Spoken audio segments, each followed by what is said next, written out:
तर नमस्कार मित्रांनो, पुन्हा एकदा माझ्या व्हिडिओमध्ये तुमचं सर्वांचं स्वागत आहे. आणि व्हिडिओ आपला आजचा तर इतका खास होणार आहे आणि व्हिडिओ असा हा खास होणार असल्यामुळे तुम्ही आपला व्हिडिओ हा शेवटपर्यंत बघा. व्हिडिओ कुठेही स्किप करू नका, कारण व्हिडिओ हा आपला जुगाडाचा असतो हे तर तुम्हाला माहितीच आहे. त्याच्यामुळं हा जुगाडाचा व्हिडिओ हा सगळ्यांच्या फायद्याचा होणार आहे. आणि सगळ्यात महत्त्वाचं तर आपल्याला तर होणार आहे फायद्याचा, पण सगळ्यात महत्त्वाचा म्हणजे जो कुणाला जो फायदा जास्त होणार आहे तो आपले शेतकरी बांधवांना होणार आहे बघा.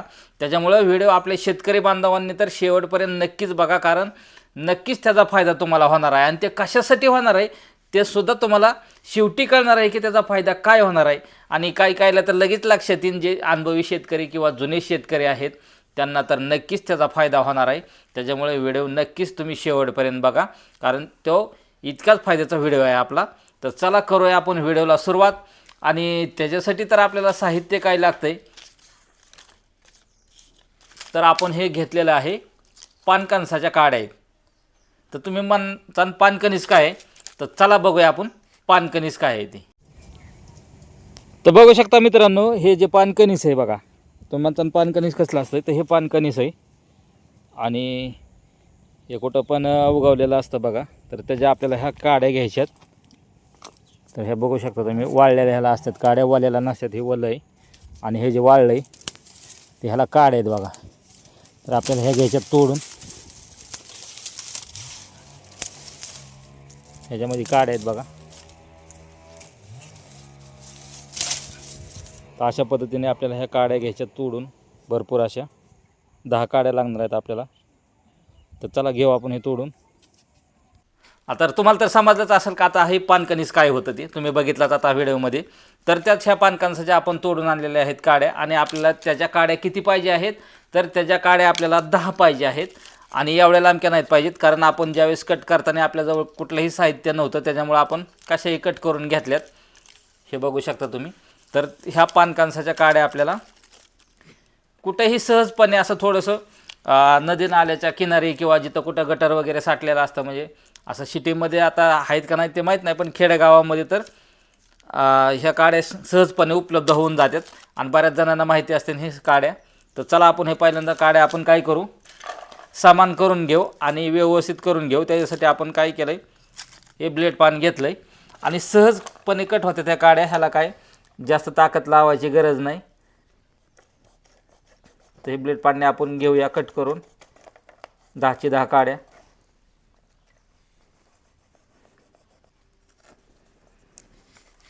तर झाल्यात कट करून आपल्या ह्या 10 काड्या. बघू शकता 1 2 3 4 5 6 7 8 9 आणि 10च काड्या आपल्याला लागायच्यात. तर मोजून 10 काड्या घ्यायच्यात बघा. तर हे अशा पद्धतीने आपल्याला समसामान करून घेतलेले आहेत. कमी जास्त थोड्याशा कमी जास्त असले तरी चालते, पण सहसा आपल्याला समसामान करून घ्यायच्यात. तर चला आता ह्या 10 काड्या आपण साईडला ठेवू. त्याच्यानंतर आपण हे सुती दावं घेतलं आहे बघा. कसलं सुती दावं घेतलं आहे. आणि हे सुती दावं आपण बरोबर करून घ्यायचं आहे. साधारणतः 10-15 फुटी लांब असावं ते दावं. तर हे आता आपण काय केलं आहे, सुती दावं डबल घेतलं आहे. आणि आपल्याला काय करायचं आहे, एवढा भाग हा आपल्याला असा सोडायचा आहे. हे बघू शकता तुम्ही, एवढा भाग सोडायचा आहे. आणि त्याच्यानंतर आपल्याला काय करायचं आहे, इथं जे हे दाव्याला जे वळलेलं दावा आहे, हे तिंबिरी दावा आहे बघा. तर त्यातल्या त्यातलंही काढायचं आपण वळलेलं ह्यातलं. आणि त्याच्यामध्ये आपल्याला काय करायचं आहे बघा, ही जी काडी आहे ती काडी आपल्याला ह्याच्यामध्ये लावून घ्यायची बघा, अशा पद्धतीनं बघू शकता तुम्ही. आणि हे असंच ठेवायचं आहे आपल्याला.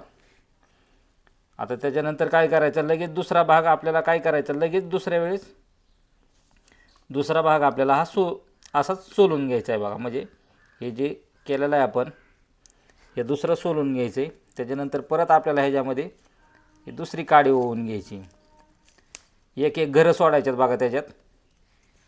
तर ह्या अशा पद्धतीने बघू शकता तुम्ही. हे आपल्या 2 काड्या लावून झाल्यात. तसंच आता आपल्याला काय करायचं आहे, तिसरी पण काडी लावून घ्यायची ह्याच्यामध्ये. ह्या ज्या आपल्या काड्या हे केलेल्या आहेत आपण पानकणसाच्या आणलेल्या, तर ही तिसरी काडी लावून झाली आपली आणि हे समान अंतरावर बरोबर ठेवायचं आहे बघा आपल्याला आणि काड्या बरोबर करून घ्यायच्यात। चला तशाच पद्धतीने आता आपण ही चौथी काडी पण लावून घेऊ। तर आता आपण ही 10वी काडी पण अशाच पद्धतीने ओवून घेतोय आणि हे आवळून घेतलं। आता हे 10ची 10 काड्या बघा आपल्या ह्या अशा पद्धतीने आपण ओवून घेतल्यात आणि ह्याला आता बघू शकता तुम्ही हे अशा पद्धतीने आपल्या ह्या 10ची 10 काड्या ओवून झाल्यात बघा। तर अशाच पद्धतीने तुम्ही पण ओवून घ्यायचं आहे आणि त्याच्यानंतर आता आपल्याला काय करायचं आहे, हा भाग तर आपण असाच ठेवला होता थोडासा, हे इथं हा भाग ठेवायचा आहे आणि त्याच्यानंतर परत एकदा काय करायचं आपल्याला, ही जी आहे ती परत आपल्याला ह्याच्यातून दोरीतून ही दोरी अशी करून घ्यायची आणि ही काडी आपल्याला थोडीशी हळूच ओढून घ्यायची आणि त्या काडीतून आपल्याला बघा इथं हे ओवून घ्यायचं आहे। काडीतून ओवून घेतले की काडी आपल्याला अशी पुढं सरकवायची। तर हे बघू शकता तुम्ही हे अशा पद्धतीने एक काडी ओवून झाली आणि हे साईडला असंच राहिलं आहे। तर आता काय करायचं आपलं, तर हे पहिली काडी ओवून झाल्याच्यानंतर ही 2 नंबरची काडी आपल्याला थोडीशी मागं सरकवायची आणि मागं सरकून झाल्याच्यानंतर आपल्याला काय करायचं आता, ही अशाच पद्धतीने आपल्याला ही दुसरी काडी 2 नंबरची त्याच्यातून ओवून घ्यायची बघा। आता पुढं सरकून घ्यायची आपल्याला।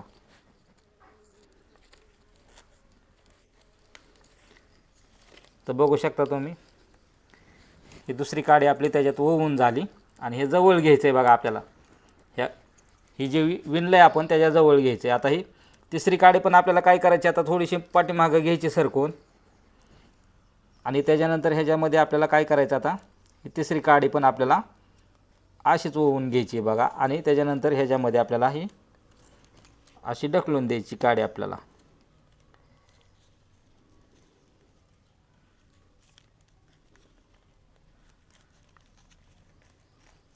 तर ही आपली तिसरी काडी पण आता ओवून झालेली आहे आपली। अशाच पद्धतीने आता आपण ह्या सगळ्या 10 काड्यापर्यंत असं ओवत यायचं आहे बघा। तर चला आता आपण ही 10 काड्यापर्यंत बी असंच, तर हे बघू शकता मित्रांनो 10 बी काड्यामध्ये आता हे ओवून झालं आहे। तर हे आपल्याला हे जवळ ढकलून घ्यायचं आहे हे व्यवस्थित त्याला चिटकवून।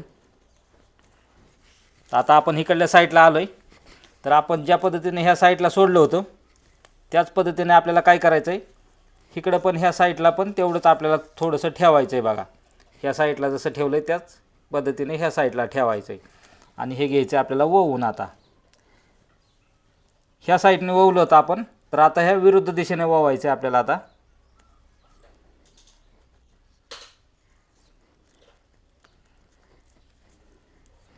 तर बघू शकता तुम्ही हे अशा पद्धतीने आपला इकडून ओवाय चालू झालं आहे। तर राहिलेलं पण आता आपण हे अशाच पद्धतीने इकडल्या साईडने आता ओवून घेऊ। परत इथं आल्यावर सांगतो तुम्हाला काय करायचं आहे ते। आता हे आपल्याला काडी इकडे वळून घ्यायची बघा। मगाशी ज्या पद्धतीने आपलं विणकाम जसं चाललं होतं त्याच पद्धतीने आपल्याला इकडल्या साईडला पण आता विणून घ्यायचं आहे, म्हणजे त्या काड्या ओवायच्यात।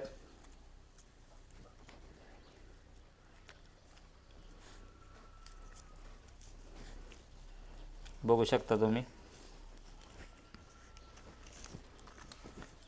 परत आता हे 3ऱ्या नंबरची काडी पण आपल्याला अशीच घ्यायची आणि इथं हे आपल्याला ही दोरी अशी जी आपली वळलेली दोरी असते ती वळलेली दोरी आपल्याला फक्त थोडीशी उलगडून घ्यायची असते बघा आणि त्याच्यात आपल्याला ही काडी फक्त सरकवून द्यायची असते। तर चला अशाच पद्धतीने आता आपण ही या 10व्या काडीपर्यंत असंच विणत येऊ आपण। तर ही अशाच पद्धतीने मित्रांनो आपण आता ही 10वी काडी पण इकडल्या साईडने आता ओवून घेऊ। बघू शकता तुम्ही ही 10 काड्या आपल्या ह्या साईडने पण ओवून झालेल्या आहेत। बघू शकता तुम्ही अशी आपली विण तयार व्हायला लागली बघा ह्याची। आता त्याच्यानंतर आपल्याला काय करायचं आहे मित्रांनो, आता ह्या वेळेस काय करायचं, आता आपल्या इकडल्या पहिली आपली एक विण केलेली आपण तयार, त्यानंतर इकडल्या साईडने विणत आलो, परत ह्या साईडने विणत आलो आपण आणि हिथं आलो। आता तर ह्या टायमिंगला आपल्याला काय करायचं आहे, आता आपल्याला असं विणताना इथं एकतर आपल्याला ह्याच्यातून आता एकदा ह्या दावा आपल्याला ओढून घ्यायचं आहे बघा. ह्याच्यातून काढून घ्यायचं आहे आपल्याला, जेवढं आपलं काय दावा असेल लांबकं ते.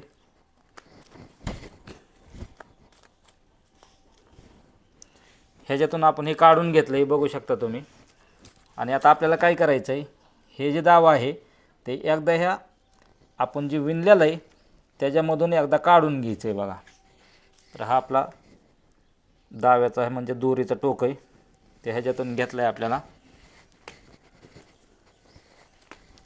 आणि ह्याच्यातून घेतलं आहे आपण, बघू शकता तुम्ही. आणि हे तर हे पॅक झालं आहे. आता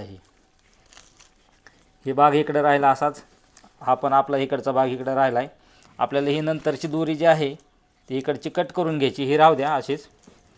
आता ह्याच्यातून आता परत आपल्याला आता हे काय करायचं आहे, आता ज्या पद्धतीने आपण हे विणलं होतं त्याच पद्धतीने आपल्याला आता ही सतत आपल्याला आता ही विणत राहायचं आहे बघा. इकडून ह्या काडीतून प्रत्येक काडीतून विणत यायचं, परत ह्या काडीतून विणत यायचं आहे बघा. प्रत्येक वेळेस आपल्याला थोडीशी काडी मागं घ्यायची आणि त्याच्यामध्ये आपल्याला ही करायचं आहे बघा. ही जी आपली विणकाम आहे ते असंच विणत राहायचं आहे. विणून झालं आपल्याला, ही काडी पुढे घ्यायची आपली ज्याच्यात विणली ती. आता ज्याच्यात विणायचं आहे ती आपल्याला पाठीमागे घ्यायची.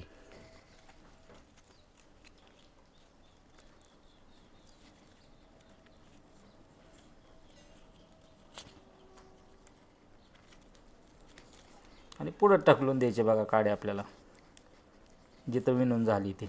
आता ह्या दोन विणल्या आपण, ही तिसरी आहे. आता ही तिसरी आपण थोडीशी मागे घ्यायची आणि हिथं जे आहे आपलं विणायचं ते दाव्याचं ते आपल्याला अशाच पद्धतीनं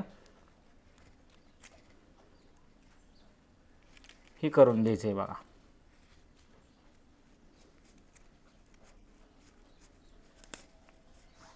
तर चला अशाच पद्धतीने आपण आता भरपूर विणून घेऊ. ही आता आपल्याला एवढं झालं आहे तर साधारणतः आपल्याला एवढं तरी म्हणजे आपली 4 बोटं बसत्यान ह्या साईडला एवढं आणि ह्या साईडला एवढं, असे 4 बोटं बसत्यान एवढं आपल्याला आता विणून घेऊ आपण.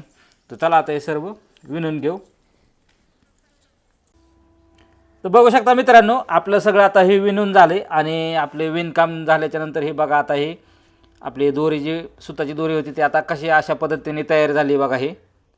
आणि हे साईडला आपण ठेवलं होतं, तुम्ही बघितलंच आहे मागाशी व्हिडिओमध्ये. तर अशा पद्धतीने आता ही आपली दोरी विणून झालेली आहे व्यवस्थितपणे. आणि आता आपल्याला काय करायचं आहे, ह्या साईडला अशी आपण एक नंतर सुताची एक दोरी घेतली आपण एवढी लांब की साधारणतः आपले 2 हात लांब एवढी आपण ही दोरी घेतलेली आहे. आणि आता आपल्याला काय करायचं आहे, ही जी 2 हात लांब दोरी घेतलेली आपण ती ह्याच्यामध्ये ववायची आहे आपल्याला. आणि त्याच्यानंतर ह्याला बांधून घ्यायचं आहे बघा आपल्याला अशा पद्धतीनं.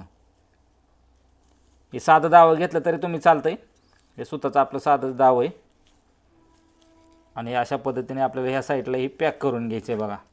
तर ह्या साईडने ही पॅक झालं आहे आपलं, असं बांधून झालं आहे.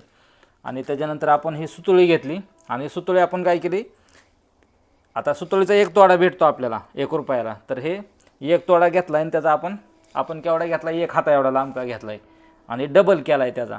हे बघू शकता तुम्ही, डबल केला आहे. आणि इथं आपल्याला काय केलं, ह्याला गाठी दिल्या 2 आणि जेणेकरून हे अशा पद्धतीने काही असा फसा तयार होईल अशा पद्धतीने आपण ही तयार करून घेतलं आहे. तर आता आपल्याला काय करायचं आहे, आता इथं आपण गाठी बांधल्या होत्या ह्याला. तर आता इथे काय करायचं, आपण गाठी न बांधता आपण फक्त ही सुतळी अशी घ्यायची, दुंबेरी घेतलेली होती आपण 2 पदरी. आणि इकडचा टोक घ्यायचा आहे आणि हा फक्त टोक ह्याच्यातून घालायचा आहे आपल्याला आणि असा हा वळून घ्यायचा आहे. तर हे जे आपोआप गाठण बसली बघा. तर हे अशा पद्धतीने आता हे आपलं तयार झालं आहे. बघू शकता तुम्ही, इकडची सुतळी आपण 1 हात घेतलेली आहे आणि इकडचं जे सुताचं दाव आहे ते आपण हे 2 हात घेतले आहे बघा. तर हे अशा पद्धतीने आता हे तयार झालं आहे. तर बऱ्याच जणांना आता प्रश्न पडला असं, आता हे एवढं वळून हे तयार करून हे नेमकं तुम्ही काय तयारी केलं आहे. तर चला आता दाखवतो तुम्हाला की आता ही वस्तू काय आहे आणि ह्याचा उपयोग आपल्या शेतकरी बांधवांना कशासाठी होतो आहे ते पण आता दाखवूया आपण. तर चला आता आपण ह्याच्यासाठी आपल्याला आता बाहेर जावं लागेल, ही वस्तू काय आहे आणि ह्याचा उपयोग काय होतो हे दाखवण्यासाठी. तर चला आता आपण जाऊया बाहेर. तर मित्रांनो, आलो आहे आपण आता रानामध्ये आणि आता सध्या रान मोकळे. पण जिथं ह्या वस्तूचा उपयोग व्हायचा आहे ते आता सुगीचे दिवस आलेले आहेत बघा. सुगीचे दिवस तर आपल्या शेतकरी बांधवांना माहिती आहेत. कोणाला माहिती नसेल तर सुगीचे दिवस बी सांगतो. म्हणजे आता गहू, ज्वारी हे आता बरेचसे असं म्हणजे थंडीच्या दिवसात आता चांगले उगवून आलेलं आहे. आणि चांगली ज्वारी, बाजरी मस्तपैकी अशी उगवून आल्याच्यानंतर आता पाखरं म्हणजे पक्षी खात असतात ते. आणि हे जे राखण आता शेतकरी आपले जे बांधव आहेत ते शेतकरी बांधव पक्षी जे म्हणजे पाखरं जे हाणायचे असतात किंवा जे रानामध्ये काय डुक्कर वगैरे काय असतात त्यांना हाकलून देण्यासाठी त्या वस्तूचा उपयोग होणार आहे. आणि ते वस्तू आता कसं उपयोग होणार आहे ते तुम्हाला दाखवतो. तर आपण हे दाखवलं होतं, हे जे विणलेलं होतं आपण, तर ह्या वस्तू आता तुम्ही म्हणता ही वस्तू काय, तर ह्या वस्तूला गोपन म्हणली जाते. काय म्हणली जाते? ह्या वस्तूला गोपन म्हणली जाते. पूर्वीच्या काळी गोपणे असायच्या, आता एवढं काय नाही, आता आधुनिक जग आलं आहे. तर ह्या गोपणीमध्ये काय करायचं असतं, आपण हे रानातला दगड घेतला आहे, रानात कुठं बी उपलब्ध होतो, आणि तो दगड हा गोपणीमध्ये असा ठेवायचा आहे आपल्याला. आणि त्याच्यानंतर ही गोपन अशी पकडायची आपल्याला. आणि हे जे आपण हे केलेलं होतं आपण ह्याच्यामध्ये आपली ही 3 बोटं अडकवायची. किती? 3 बोटं. आणि त्याच्यानंतर आपल्याला काय करायचं आहे, ही जी आपण दावं घेतलं होतं ह्या दाव्याला असं पकडून आपल्याला हे अशा पद्धतीने करायचं आहे. बघू शकता तुम्ही. आणि ही उजव्या हातातच घ्यायचं, ही जे आपण अडकावलेलं, आणि हे जे दुसरं आहे ते इकडल्या साईडने असं निसटलं पाहिजेत. आणि ही गोपन पूर्वीच्या काळी किंवा आता पण आधुनिक असं खेडेगावामध्ये ह्या गोपनीमध्ये असा दगड टाकला जातो. आणि ही गोपन बघा ही अशा पद्धतीने आपली फिरवली जाते. आणि ही अशा पद्धतीने दगड तिकडं मारला जातो. कितीही लांब दगड जाऊ शकतो. आता तुम्ही बघू शकता तिकडे पक्षी हो का उडून चालला जिकडे दगड मारला होता ते. तर अशा पद्धतीने आपल्याला ही गोपन उपयोगी पडते. म्हणून ही आपण आज जी सुताची दोरी होती त्यापासून गोपन तयार केली. तर तुम्हाला परत एकदा दाखवतो प्रात्यक्षिक. हा दगड घेतलेला आहे आपण, आणि हे दगड ह्या गोपनीमध्ये असा ठेवलेला आहे, आणि हे आपण अडकवलेलं आहे आता बोटामध्ये. परत एकदा दाखवतो तुम्हाला, ज्यांना समजलं नसेल त्यांच्यासाठी. शेतकरी बांधव आपले समजून गेले असतील. हे अडकावले आणि त्याच्यानंतर आपण ही दोरी अशा पद्धतीने पकडलेली आहे, आणि हे आपल्याला फिरवायची बघा. आणि हे अशा पद्धतीने आपल्याला दगड मारून दाखवायचे. तर ह्या अशा पद्धतीने आपल्या ह्या गोपनीचा उपयोग केलेला आहे आपण. तर आपल्या शेतकरी बांधवांसाठी ही सगळ्यात भारी उपयोगाची वस्तू बनवली आपल्याला. तर मित्रांनो, तुम्हाला जर ही गोपन जर आवडली असेल तर आपल्या व्हिडिओला नक्की लाईक करा, कमेंट करा, आणि आपला चॅनल जो आहे त्याला सबस्क्राईब करायला विसरू नका. धन्यवाद.